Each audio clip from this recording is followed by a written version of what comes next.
For owners of the kind-hearted pit bull, realizing that these dogs are given up and killed is quite a disturbing reality. Dogs of any breed grow up to adapt to their surroundings. So if the majority of pit bulls are grown up to fight, then that's what they'll do. But if they're grown up in a secure, loving home, then it is guaranteed, a proven fact through the ASPCA, that pit bulls are a very family-oriented dog. Still, pit bulls overpopulate shelters. Fortunately, there are many solutions to these problems. Now, if you're confused, don't worry, I will show you the problem regarding these breeds, what we can do to help, and how to solve it. So the problem. Ever since pit bulls were created in 1898, they have been killed and abandoned because of a sport called baiting. Now, if you don't know what a baiting is, it's pretty much just like a historical dog fighting, but they would fight till the death, and pit bulls were created specifically for baiting.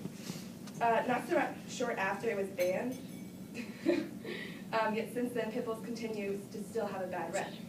Even though they haven't kept a perfect record, they were grown up to fight, but now they're not grown up to fight, so they won't do that anymore. The Stanford Animal Shelter Director, Laurie Hollywood, says that the majority of breeds are pit bulls in shelters.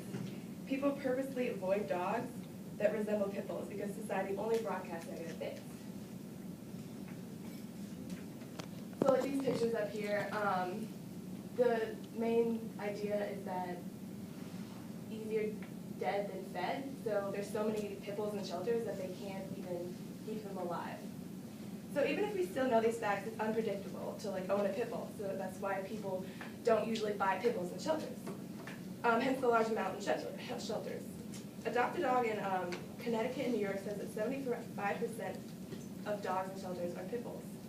Now I have two boxers, and so people regularly misinterpret them for pit bulls, and scare away little kids, and that's why even dogs that aren't pit bulls, that resemble pit bulls, are still overpopulating shelters.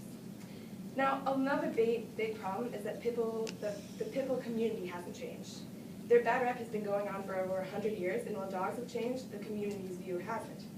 They were first made from crossing a bulldog and a terrier to become the best fighter, since that's what the breeder specifically wanted them to do. Now, another problem is that some are raised to be aggressive, but others just simply don't know how to raise one properly. Dogs are just like kids, only a lot less expensive. They're very social, so they need to be brought out and play with other dogs and other humans, so they're healthy. And if you think about it, they kind of resemble a teenage kid. So you need to let them run, but they still need a stern hand on the end of the leash. So besides learning how to handle these dogs, there are hundreds of foundations that want to help owners and their dogs survive in such a crisis. The APBF, which is the American Pit Bull Foundation, has an 11-week program to how to handle dogs and how to bonding time, which sounds weird because bonding time, they're an 11-week program, but it's proven that dogs are a lot healthier and they live a lot longer if you have good bonding time with your family. So first, understanding the problem, you can go online to websites that aim to help pit bulls, like helpsavethepitbulls.com. They sponsor canned food drives. All you have to do is sign up to volunteer. Another imperative thing you can do is donate. It may not seem like a lot, but it matters if you add up. Even if you just give them $5, if everyone in this room gave $5, it would add up to a lot. There's also a thing called Pit Pals program, which I have up here. They work to decrease overpopulation by lowering the cost of vaccinations and surgeries. So if you see up here, there's the dog food drive from helpsavethepitbulls.com, and then over here you can press donate from the American Pit Bull Foundation. So, in conclusion, just imagine all these thousands of sweet, loving pit bulls that are abandoned in shelters right now. Who knows, if you adopt one right now, you can possibly meet your best friend. The problem concerning pit bulls has brought to a lot of people's attention lately.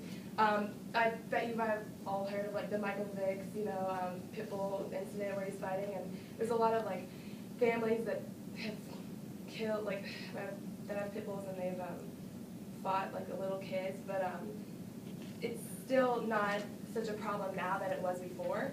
And even knowing these facts, not a lot of people are willing to help. So, because it's commonly thought that others will do something so you don't have to, but it's time to start now. So, since they've had such a misconstrued label for so long, we need to help them gain a new rep. And through helping, just remember like the foundations of APBF or HelpSaveThePickles.com or PitPals program. And together we can save man's best friend, the pit bull.